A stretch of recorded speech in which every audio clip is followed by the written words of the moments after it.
yes, I swear, now go with the go so. Yes, men, they kill us every day, but them busy, they campaign again. After they failed all the promises they made, oh, them they praise themselves. Why the masses were supposed to give them the praises we they are they run to? Move it out. I blame it on the religious leaders. I blame it on the traditional rulers. People were supposed to fight for the people, they don't compromise. Shame on the rebellious brothers. People will cry with us during answers. Today them don't join those oppressors, they eat jollof. Something on the smell of. Very soon now we go perceive them. We have up where this government they cause my time bomb. It go soon explode. Revolution they come up. It is very close and they feel more. When the power of the people we triumph, the power of the people in power. They no even care, they no even send. Say the people they die of hunger. Hungry dog is an angry dog. One day you go bite the owner. Idle man is the devil workshop. Many youths for Nigeria no good job.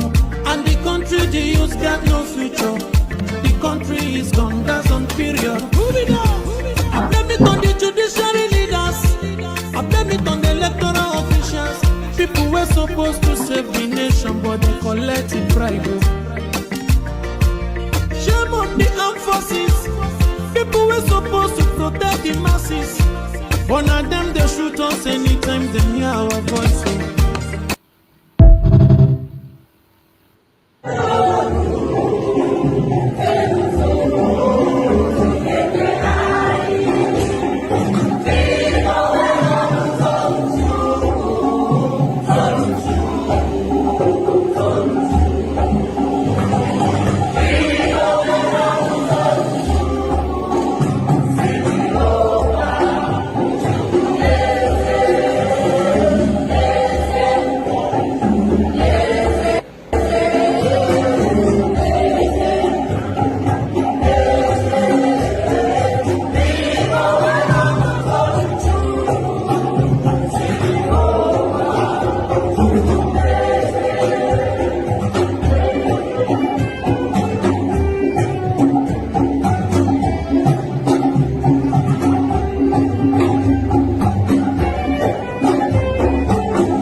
Kiwe wesu garani anya nine oria nine nke pụrịta kwasa mmadụ dị ndụ n'ihi na ọ bụ naanị gị bụ onye na-agwọ ọrịa anyị wee na-akpọkụ gị onwe gị bụ sunele nke ndị agha ka igwe mere anyị ebere ka akwa nke anyị na-ebe ka ude nke anyị na-asụ wee bịa n'iru gị ka iwe mee ka Biafra wee guzosi ike ka anyị wee n'ikpete mazụ nye ha sọgotụta na nsọpụrụ na ịja mma site n'ebighị ebi mara n'ebighị ebi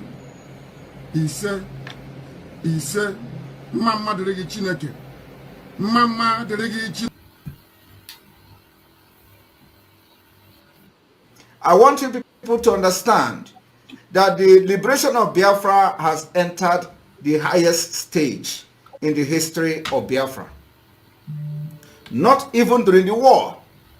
I am telling you, it has entered the highest stage ever. And we are going to do everything humanly possible in this life to restore Biafra. Everything humanly possible will be done. And I want you people to understand that the Biafra liberation is step by step, segment by segment, plan by plan, executions by execution.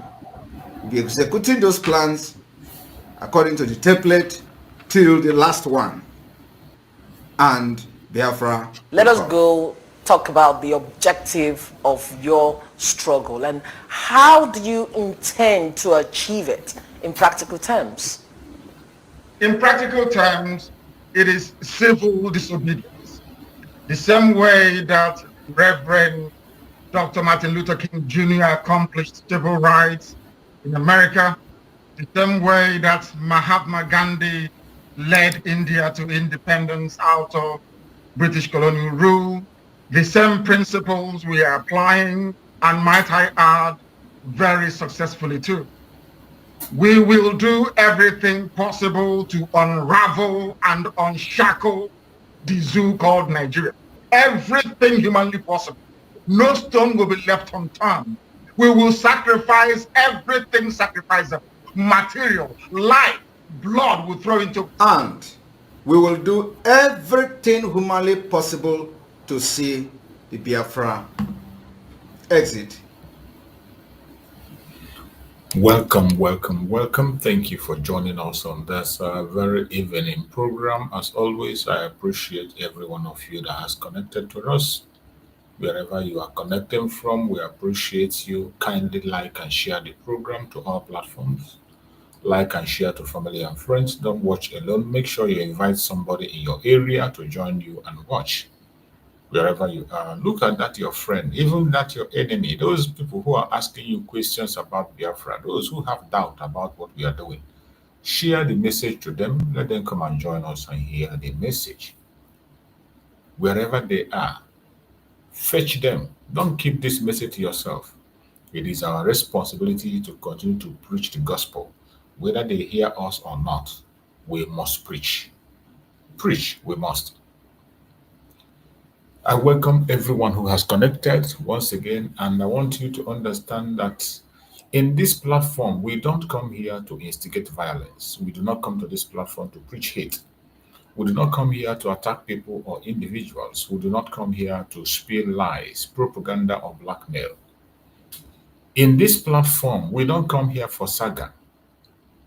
What we do here is to preach the gospel of Biafra, to say things the way they are. It does not matter what you think, how you feel, whether you agree with us or you don't agree with us. That doesn't make any difference. All we know is that we will continue to speak, we will continue to talk, and we will continue to demand for that which is ours. So wherever you are this evening joining us on this program, I welcome you immensely and I urge you to tighten up your seatbelt. Pay attention to everything that is going to be said. And I bet you if you do so at the end of the program, you'll be glad you did. I also want you to remember that in our program, we invite people to join us. We invite people to join us. If you have a contribution to make on the topic, you have a question, or you have anything that has to do with Biafra that you want to let us know, any information, please use the link. Send a request and I will bring you in to make your contribution or submission. The only thing that qualifies you to join us on this platform is for you to be a human being with conscience. As long as you're a human being with conscience, we don't care what your religion is, we don't care what your orientation is, we don't care what your ideology, we don't care the party you belong to. Your nationality doesn't matter to us. All we care about is humanity. As long as you are human, you are welcome. We appreciate you, welcome you, and we will allow you to make your submissions on this platform. While you are making your submission, make sure you do it in a civil manner so that those listening to you can be able to comprehend what you are saying.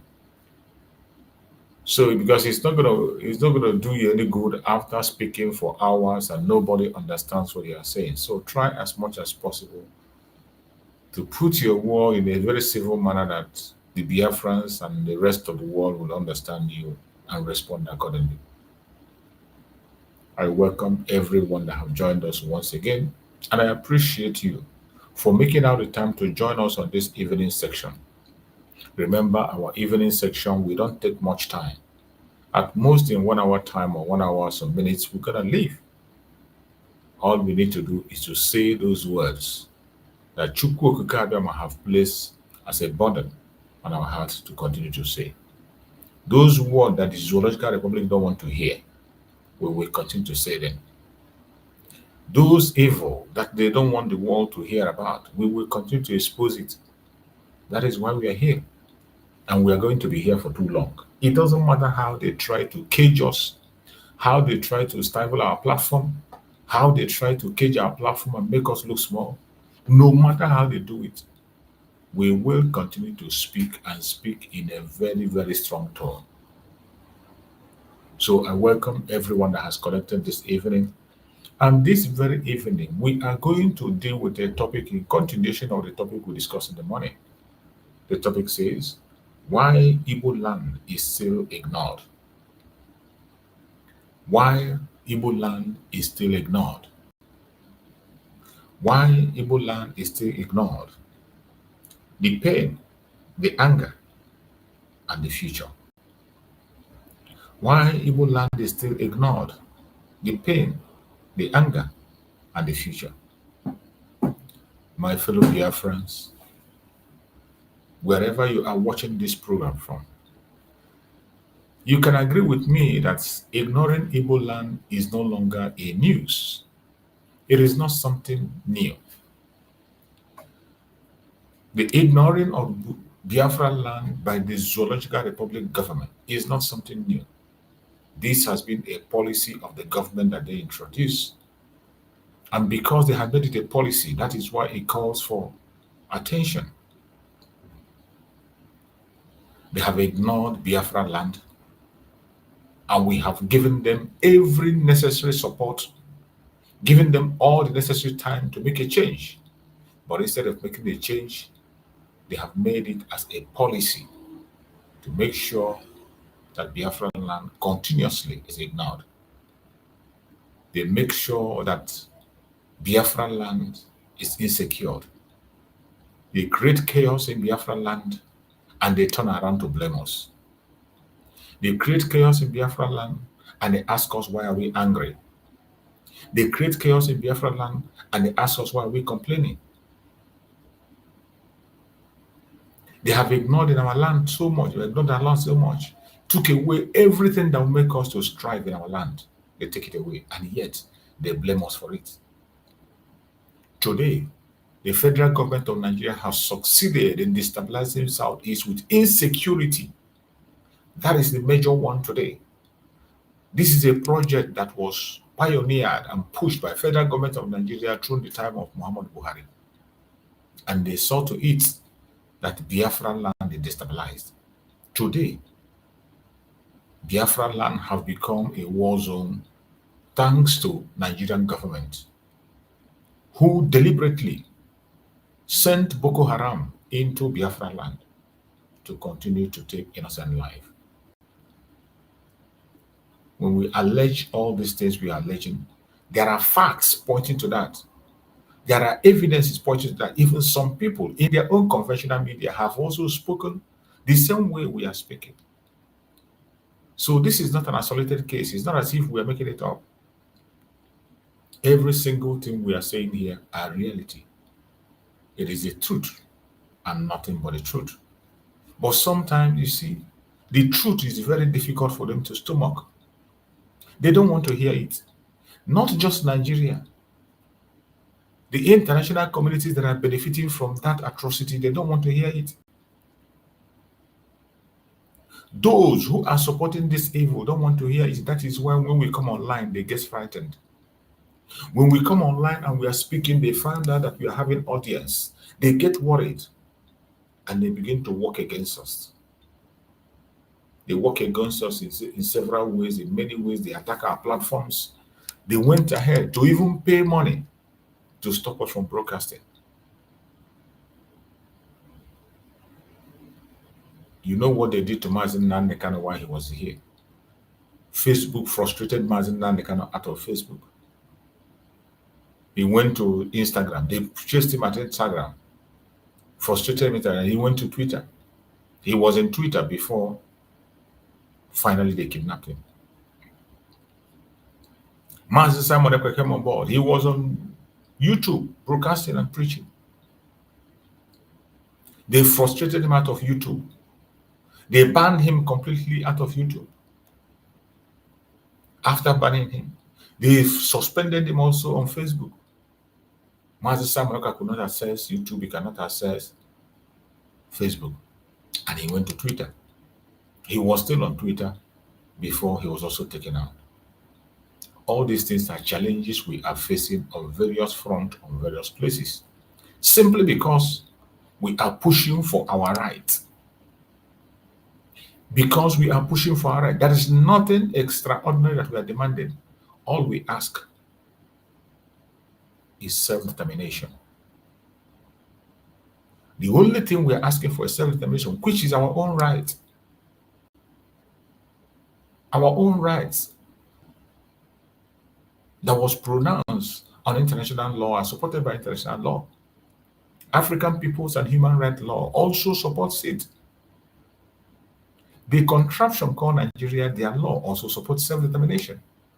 But why is it that when it comes to the Biafran people, self-determination becomes a criminal offense? Freedom fighters are called terrorists. Why is it so? Why is it that countries of European Union, there are members of European Union, we join Nigeria, that we have known to be a terrorist country, sponsoring terrorists today? A country that is part of European Union, we join them to clamp down on freedom fighters who are fighting for self-determination. And you're not asking question why. It is not a coincidence. It is not ordinary. They cannot handle the truth that is coming from us. They cannot handle the trust that we have. They cannot handle what we are going through. But regardless what they do, regardless the circumstances, we are not looking back. We will continue to do our part. We will continue to do what we have to do. We will continue to make our voice louder than ever. If any one of you think you're going to make me stop talking, maybe you're going to prepare to talk to Chukwu Kabiama to take me out. Because my life is not in your hand. My life is in the hand of Chukwu Kabiama. And only when he says yes, will that happen. But as long as Chukwu Kabiama permits me to have this life and breath, I will continue to speak for my nation. I will continue to be a voice for the voiceless of Biafran people. I will continue to be the voice of Mazi Nnamdi Kanu and the voice of Mazi Simon Ekpa. You cannot silence them. As long as people like me are still here, you cannot silence them. You can only try as much as you can, but you will fail. There is no amount of discouragement you can give to me that will make me stop doing what I'm doing. I have said it several times, and maybe you think it's a joke. If I come online and you block everybody from watching me, if I come online and you block everyone from viewing my platform, I will still speak. I will still deliver my message and leave. Spreading the gospel is not in my hand. Only Chukwu Okikabiyama has the authority to carry this message to people he wants to hear it. My own job is to speak. It will only be a failure on my side if I refuse to speak because of pressure. It will only be a failure on my side if I refuse to speak because there are no viewers watching. But as long as I'm doing my own part, which is to speak, the person who is in charge to get this message to those who need to hear it will do it by fire, by force. Those who are supposed to hear it must hear it. And that is why there is no going back. It is forward ever and backward never. No matter the obstacles, no matter the challenges, no matter the hindrances, you are learning. There is nothing you can do to frustrate me out of the cause of Biafra. I have chosen my path, and I will continue to give Biafra a voice. My fellow Biafrans, they have ignored our land for too long. And even when they ignore our land, they blame us for it. They ignore our land and they blame us for it. And they want us to bow, to cover ourselves, our faces in fear. They want us to cover our faces in fear. And they don't want us to speak. They want us to be timid. They want us not to have a voice, not to respond, even in the midst of the atrocities they are committed against us. But I bet you we will never be silent. We will never, ever be silent. It doesn't matter what they do, how they do it. It does not matter. It doesn't matter the attack they bring, how they bring it. It does not matter. We will continue to fight this battle until we win.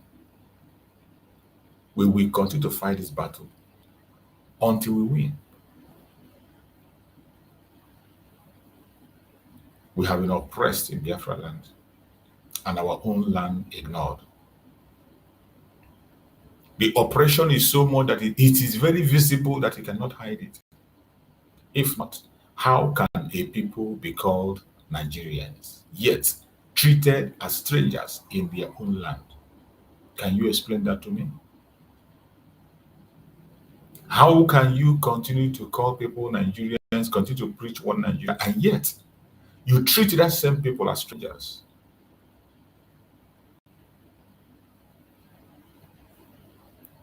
The only thing you are telling us that we don't belong here, and we know, and we accept. And that is why we have chosen the path we have chosen. Recognize our self-referendum and let everybody part their ways peacefully. That is all we ask. It is not too much ask. And it is high time you respect that very demand. If you don't, maybe you're going to listen in a very hard way. You're going to learn in a hard way. You're going to learn in a hard way. You talk about unity of Nigeria. You talk about one Nigeria. What does one Nigeria mean to Nigerian people? Is it checkpoints? Is it multiple checkpoints every pole in Biafra land? Is it the checkpoints you are putting in every pole in Biafra land? Is it discrimination or is it neglect? In the midst of the checkpoint, there is still kidnapping going on every day. There are organ harvesters filled everywhere. In the midst of checkpoints, insecurity is at the highest level. Meanwhile, you have checkpoints in Biafra land every pole. And you say you're not responsible. The only people that are responsible for the insecurity in Biafra land is the federal government of Nigeria. And it is a deliberate act to keep our land insecure, to scare people away from our land. Each time you see them come online and they talk about one Nigeria, they can speak about one Nigeria in their various stations for hours, but ask them for evidence of one Nigeria. There is none found anywhere. Ask them, where is the evidence of one Nigeria? Since they are independent, that they just get up to 65 years of their slavery. Since this 65 years of slavery, since that 65 years of slavery, where is the evidence of one Nigeria? Where is the evidence of that oneness? When you go to social media, what you see is hatred upon hatred upon hatred for no just cause. For no just cause. And they have been doing this for a very long time. Only that this time, the difference is this time that Biafrans are not silent. Biafrans are responding in any way, giving them basbos the same way they give to us. They talk about one Nigeria. And when you look at left, you look at right, you cannot see any evidence of one Nigeria. We ask for the evidence. We don't see. What do they call unity? The unity they talk about in Nigeria is oppression. They want you to be in the one Nigeria to accept oppression, accept slavery. That is what it means. Each time you hear one Nigeria, what you have to be happy about is slavery. What you have is oppression, not unity. It is slavery dressed in disguise. Slavery dressed in disguise as unity. Today they are telling Mazen Nnamdi to denounce Biafra and join Nigerian cause. Only a madman will pay attention to that nonsense. They want you to put back the chain you have already loosened from your hand. And they come with different kinds of sweet tongues. And Tanchuku came that I was supreme leader Mazen Nnamdi knows them very well, and he doesn't pay attention. He doesn't listen to their madness and their idiocy. He doesn't listen. When they finish all those their lies and propaganda, he tells them he's not with them. Every one of us must continue to pray for our supreme leader Mazen Nnamdi Kanu, that no evil shall befall him. He is facing a great challenge. He was the voice we heard in Biafra land, calling on the entire nation not to ignore Biafra land. They took him away. Master Simon Ekpa became a voice calling the international communities, spreading the gospel, exposing this secret war and genocide in Biafra land. They couldn't hide it. They joined Finland. Finland joined Nigeria to manipulate for their own selfish interests and take him out. As we speak, there is anger in us. There is anger in us, the Igbos. There's no doubt about it. There's anger in us. And we are very angry. And we have the right to be angry. Why would you blame us if we are angry? Why would any sensible person blame the Igbos for being angry when their future is constantly stolen? Why would any sensible person blame us when they know that our future is constantly stolen in Nigeria through their policies, through their actions, deliberate actions? You saw the one that happened in the appointments. As if it's not enough, they came to our children's schools and they talk about glitches and destroyed the educational system and so many other things they have destroyed. When the future is constantly stolen, when they dare to go into our children, the students, that should tell you that these people are bent on destroying our future. From the moment Nigeria step up their wickedness up to the level of attacking students that took JAMB, up to the level of attacking the educational system, educational growth in the Southeast, in Biafra land, in Igboland, that is the highest point. But unfortunately, those who are supposed to be speaking are not speaking. Those who are supposed to be talking are not talking because they have sold out. They sold their conscience, they sold the future of their children, and they don't care. But I bet you is going to purge all of them. If they rode in the Southeast, in Biafra land, we're in Lagos, would government ignore them that long? See all the roads in Biafra land abound. Federal roads, many of them is not motorable.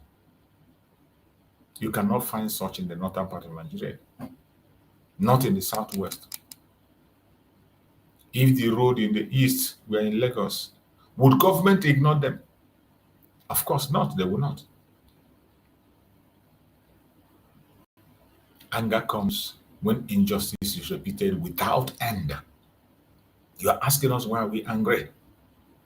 Anger comes when injustice is repeated without end. We are here talking about injustice against Mazen Nnamdi Kanu. Even after a court has pronounced him innocent and tell him to leave, they refuse. A court said pay him compensation. He has even won his cases outside Nigeria and they continue to hold him. And instead of leaving him, they went ahead to connive with Finland and they took out our Prime Minister, Mazi. That is the height of wickedness. People that are fighting for self-determination. The injustice is so much. The global conspiracy is unimaginable. Anger comes when injustice is repeated without end. And that is what we are seeing in the case of Biafra. Isn't that our story? Isn't that our story?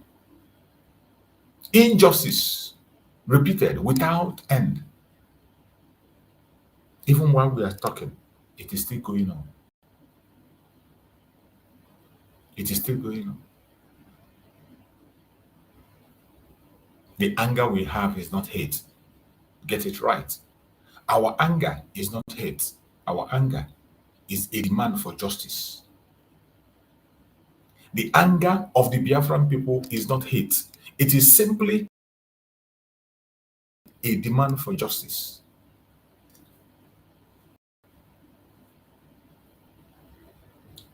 Our anger is simply a demand for justice.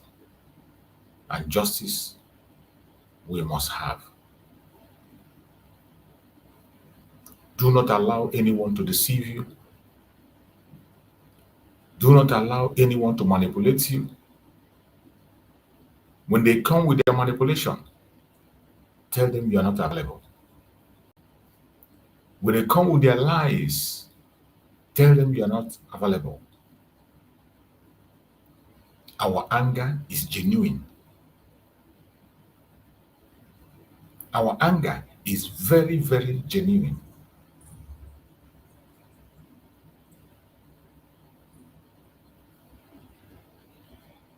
I see no reason why we cannot be angry.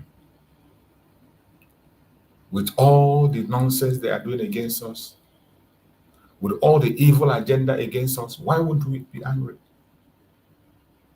But our anger is not hate. Hear it and hear it louder. Wherever you are watching this program from, our anger is not hate, has never been hate. It is simply a demand for justice. That is what it is. And we will continue to demand justice until we get justice.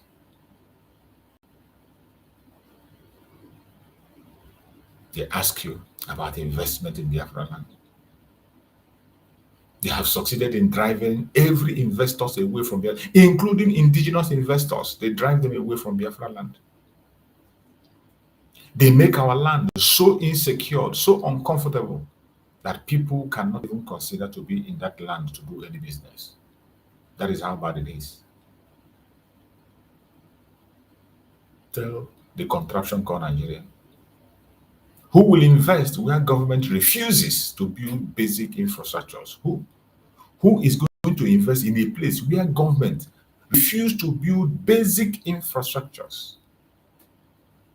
In 21st century, you don't have road, you don't have water, you don't have light.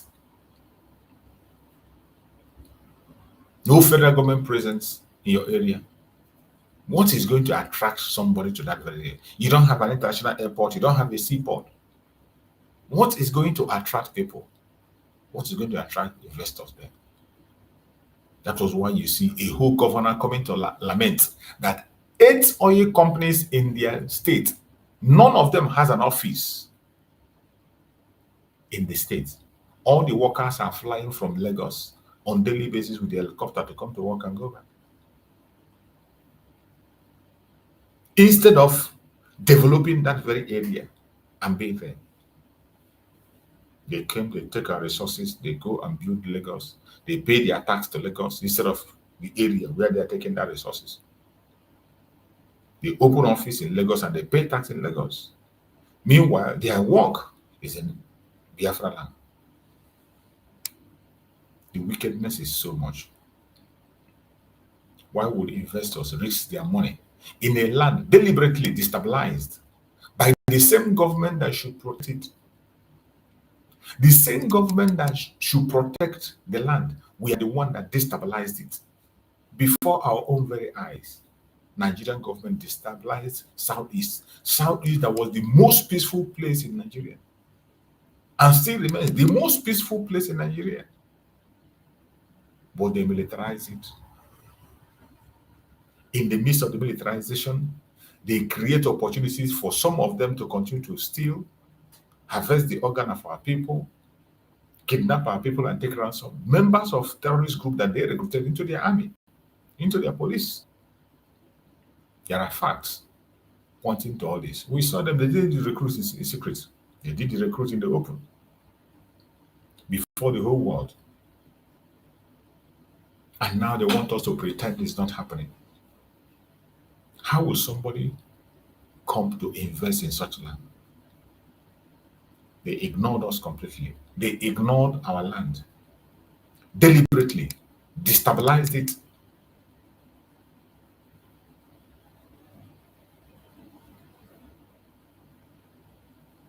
Despite all odds. Who are the entrepreneurs driving Nigeria economy? Despite all this attack, all this marginalization, all these bad stories, all these plots and plans and policies, despite that, who are the entrepreneurs driving Nigeria economy? It is still the Igbos. It is still the same people you are trying everything to drag them down. The same people you are trying as much as you can to destroy their businesses and markets. They are still the ones that are holding your economy. They are still the ones holding the economy. If the Igbos can build Lagos, build Abuja, build Kanu, why can't we build our own Igboland? Why can't we build our own Igboland? The only thing that is making it almost impossible to do is because of the government policy. Government policy. Because business is meant for gain, not for loss. In as much as we call on our businessmen to go back home, go back home, go back home, go back home, business is about interest. It's about interest. What is there for you? So as a businessman, you still have to consider the plus and minus. It is the Igbos that built Lagos. They built Kanu. They built Abuja. And still continue to build. But when it comes to Biafra land, they can't do the same. And you don't ask yourself why. The reason is very clear. Nigerian policy. Nigerian evil policies. Nigeria's strategic and intentional policy to keep the Biafrans down. That is why the Biafrans cannot invest in their area. That is why it seems as if Biafrans are running away from their own land. That is why it seems that they refuse to come home. But I bet you we are going to survive, just like we survived after the Civil War. When they took everything that we have and gave us 20 pounds after the war. We turned 20 pounds into billion-dollar businesses today. The Biafrans turned 20 pounds after the war into billion-dollar businesses today.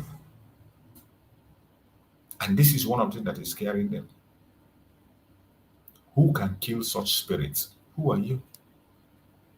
Who are you that you think you can kill such spirits that fought through nothing to become something? This is what they are scared of. The Igbo people, they rise wherever they are planted. One of the things that scares Ahmadu Bello, that when you put us in the labor camp, we are going to emerge as a hero in that labor camp. And it scares the Janjaweed so much that there is no how you can keep us down. It doesn't matter where you keep us, we will find a way to turn around the situation to be positive. That is whom the Biafras are. No matter how bad you make the condition be, we will turn it around to be positive. Look at this, the way they are handling the Igbos, with all their hatred, all the frustration, with all the policies, yet the economy is still in our hands. The economy is still in our hands.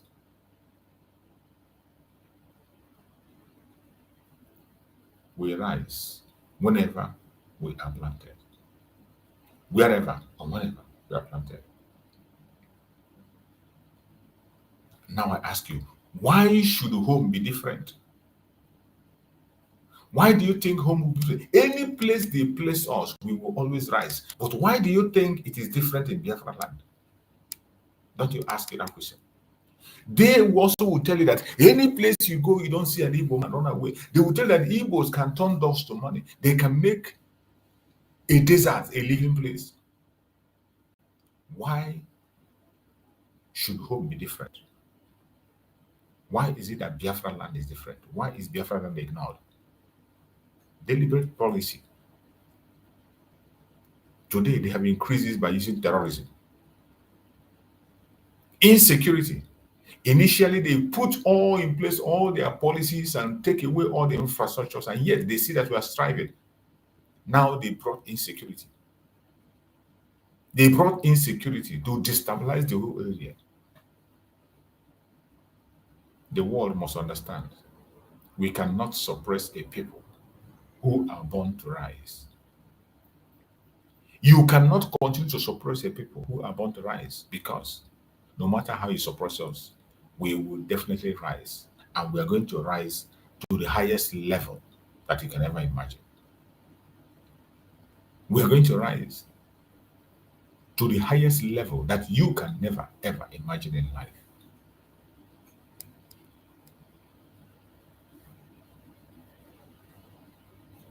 My fellow Biafrans, I want you to know that if others can do it, we can do it.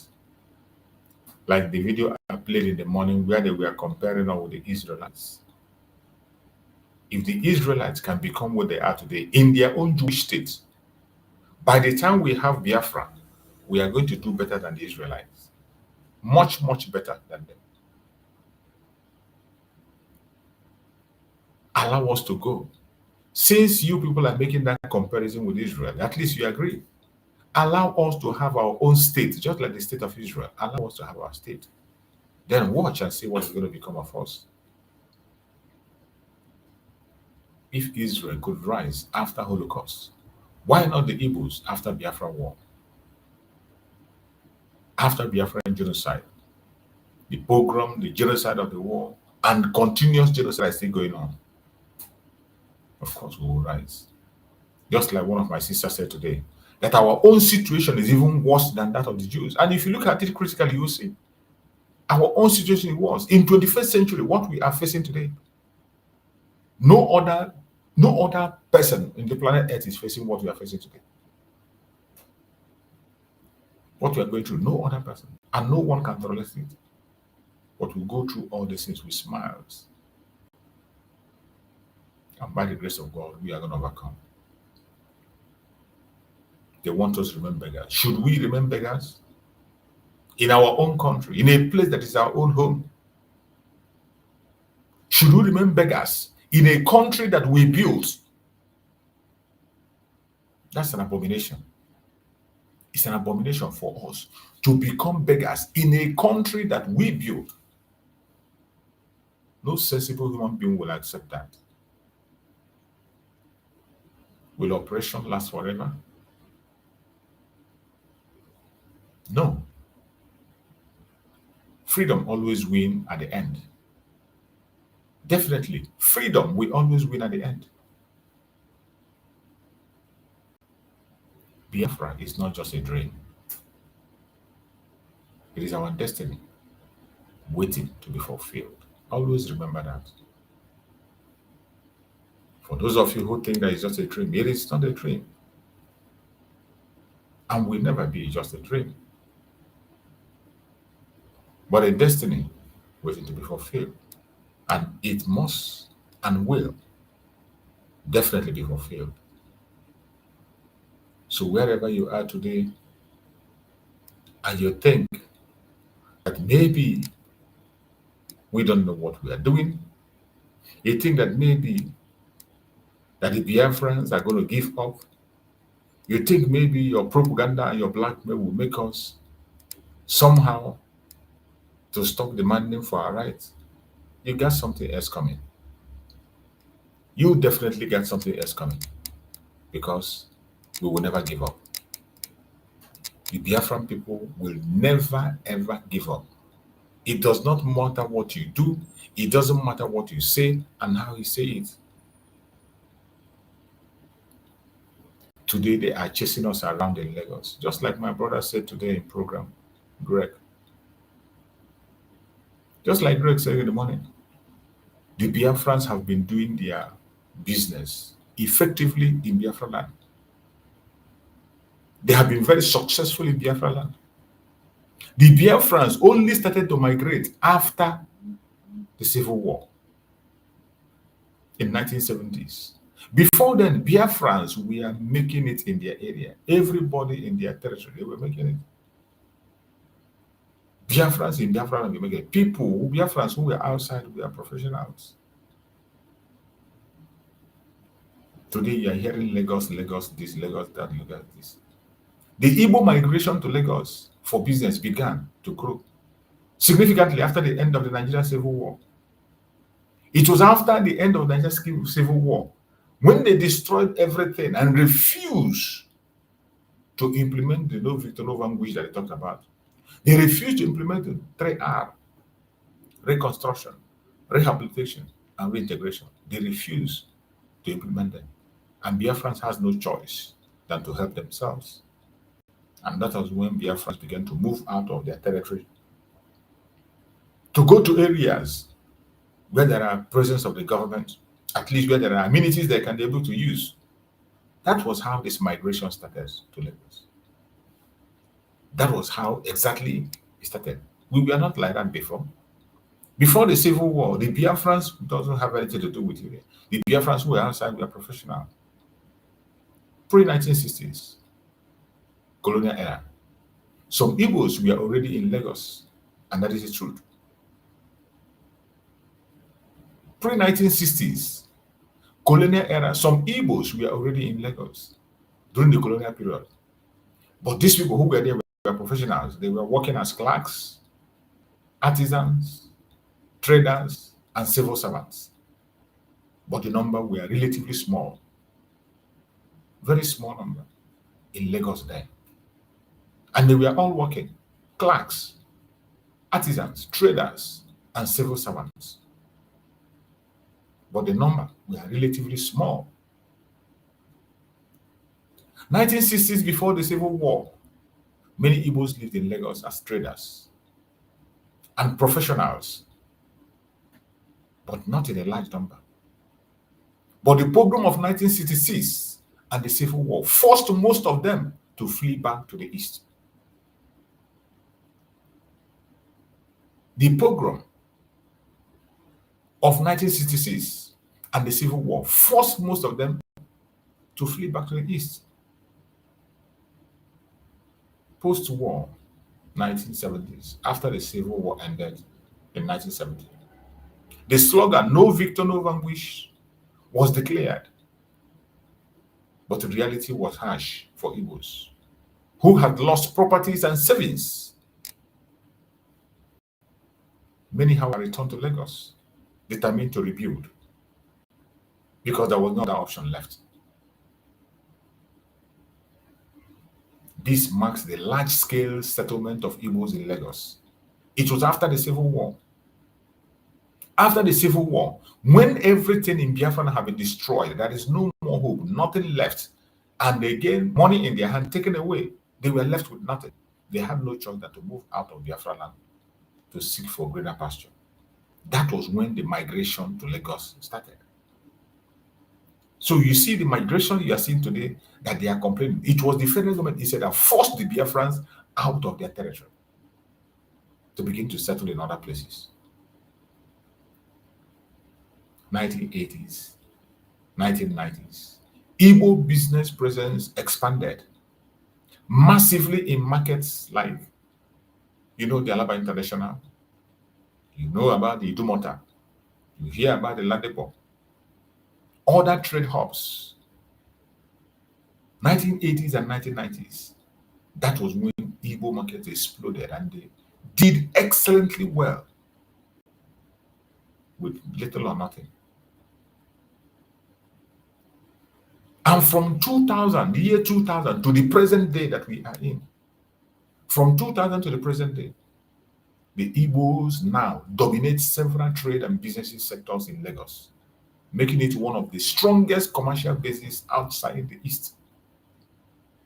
Outside the East, one of the strongest commercial bases outside the East. And the people that made that possible is the Igbos who migrated to Lagos. Because the government forced them to migrate through their policies that they put in place.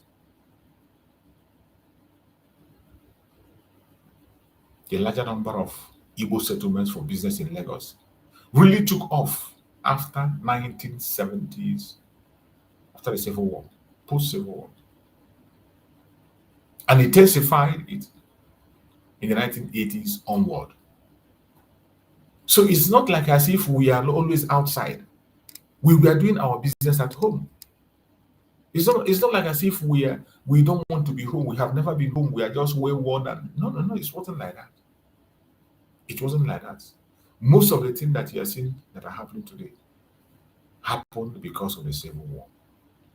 After the Civil War, people have no choice than to, they got to look for somewhere to have their daily bread. They got to look for somewhere to do their businesses. They got to look for somewhere to do one thing or the other. And that was how the Biafrans scattered all over the country, not just in Lagos. Some moved to the north, some are in Lagos and various places that we are not even supposed to be. Biafrans begin to risk their life on places they are not supposed to be. But what shall we say? And then these same people today that force us out at our territory, they are still the same people that are coming to talk down on us. The same people who forced us out, they still come today to talk down on us. And they expect us to fold our hands and clap. They expect us to fold our hands and clap. And of course, we will not. They come back and they ask us, why are we angry? Our anger is justified. And our anger is simply calling for justice. That is what we're asking for. We are simply asking for justice. And justice we must get. I want us to listen to this veteran when he granted this interview to the BBC.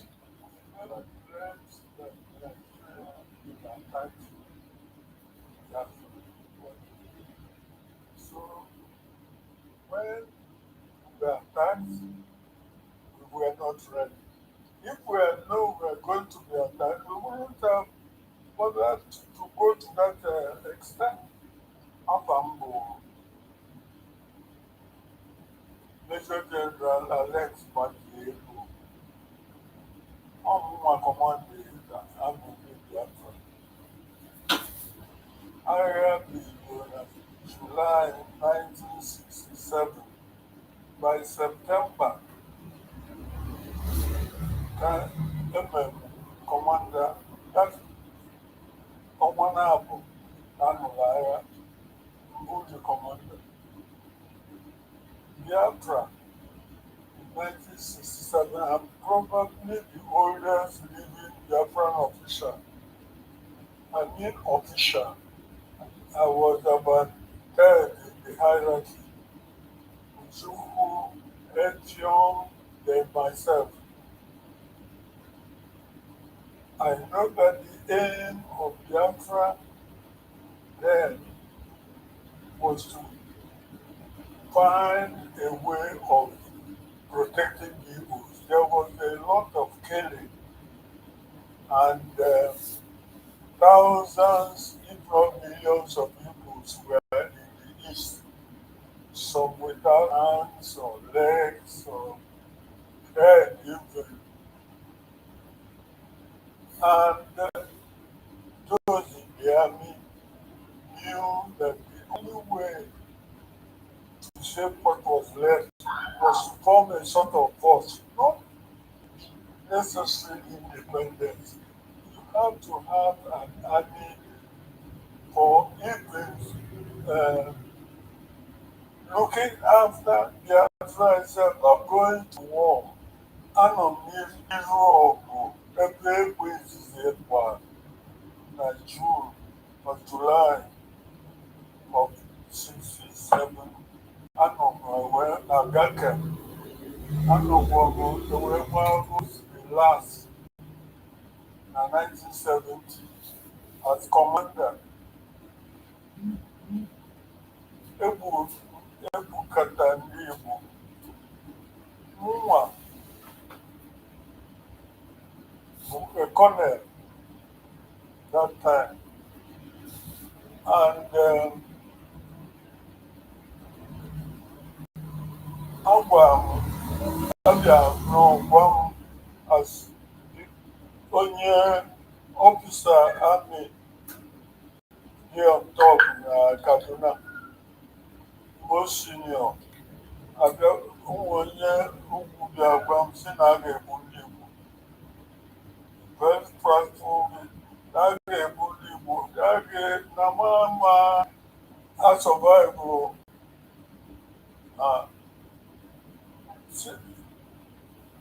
Now get no one decided to now get movie money. Maka Naibu Sadwana. It was MA crew, first crew. So one about aeroplane. They were used. Yeah, but they were used. The people are only. I put just here new world declare independence. 1 year British ever, 1 year Jamaica declared that facts, figures, about that time when you see police, I mean,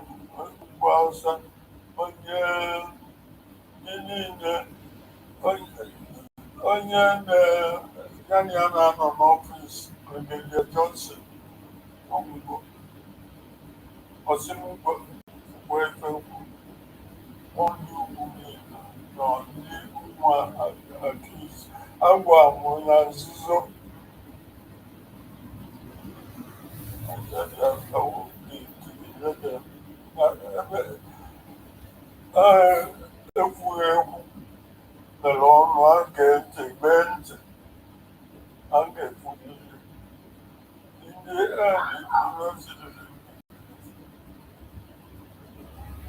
Did you hear that? A very touching story. A very touching story. You see, all this while, the Igbos have always been protecting one Nigeria, one Nigeria, one Nigeria. And every time they make that move, death follows it. This is a confession of a life witness. Confession of a life witness that he told Agirunsi that these people are planning to commit genocide against the Igbos, to wipe them away. Ironsi is a one Nigerianist. He never believed him. Ironsi, an information he gave him in confidence to prepare for what is coming, to guide himself, and also look for a means to make sure that you settle the issue or you guard your people. Instead of Ironsi listening to him, Ironsi called a meeting of all the northern officers and tell him to repeat the same thing in their presence. And after that, what happened? Ironsi, did he survive it? When it now happened, did Ironsi survive it? Ironsi was protecting one Nigerian, and they murdered him. Today, there is no stone put anywhere to represent Ironsi to remember him. No remembrance of Ironsi in any way. Look at Murtala Mohammed that committed a genocide in Biafra land. They named an international airport after him.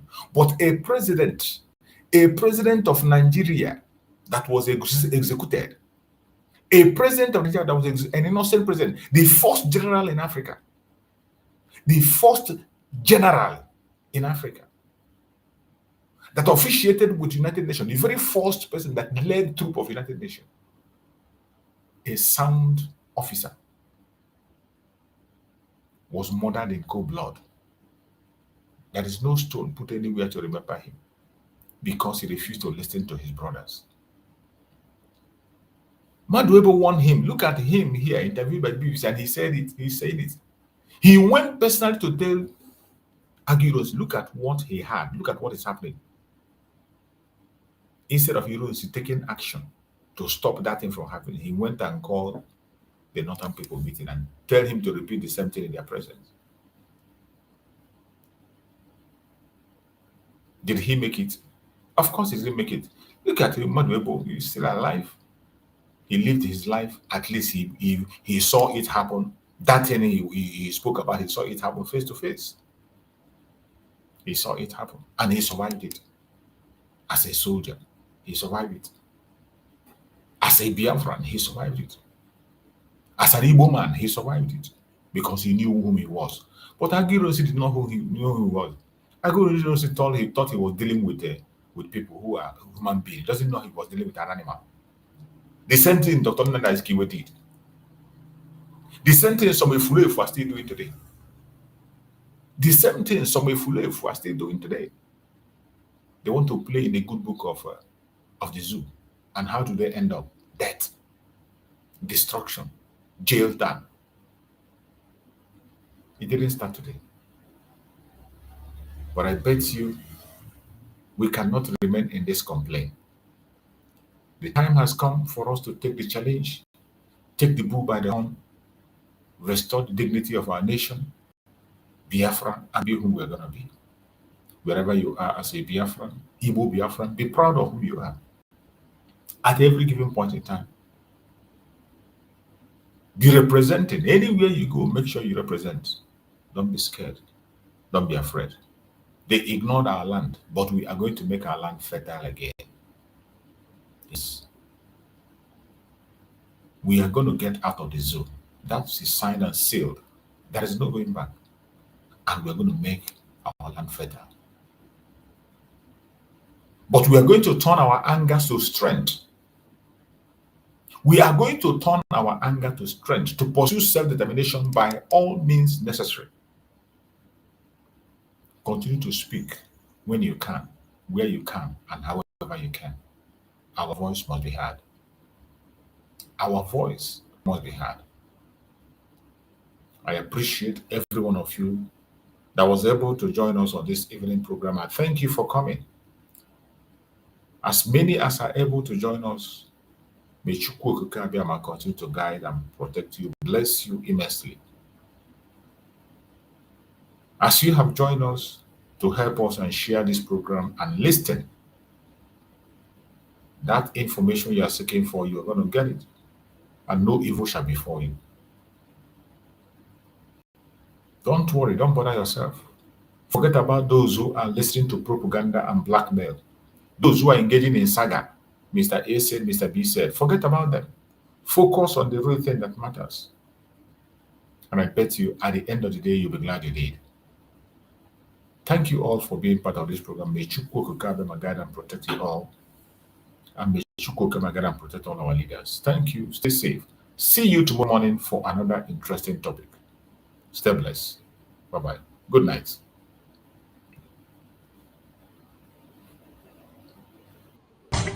Nigeria don't enter one chance, I swear, I go with the go so. Yes, men, they kill us every day, for them busy, they campaign again. After they failed all the promises they made, oh, then they praise themselves. Why the masses were supposed to give them the praises we they run to? Who be that? blame it on the religious leaders. I blame it on the traditional rulers. People were supposed to fight for the people, they don't compromise. Shame on the rebellious brothers. People will cry with us during answers. Today them don't join those oppressors, they eat jollof. Something on the smell of. Very soon now we go perceive. We have up where this government they cause my time bomb. It go soon explode. Revolution they come. It is very close and they feel more. When the power of the people we triumph, the power of the people in power. They no even care, they no even send. Say the people they die of hunger. Hungry dog is an angry dog. One day you go bite the owner. Idle man is the devil workshop. Many youths for Nigeria no good job. And the country the youths got no future. The country is gone, that's on period. I blame it on the judiciary leaders. I blame it on the electoral officials. People were supposed to save the nation, but they collect it bribe. Shame on the armed forces. People were supposed to protect the masses. One of them they shoot us anytime they hear our voice.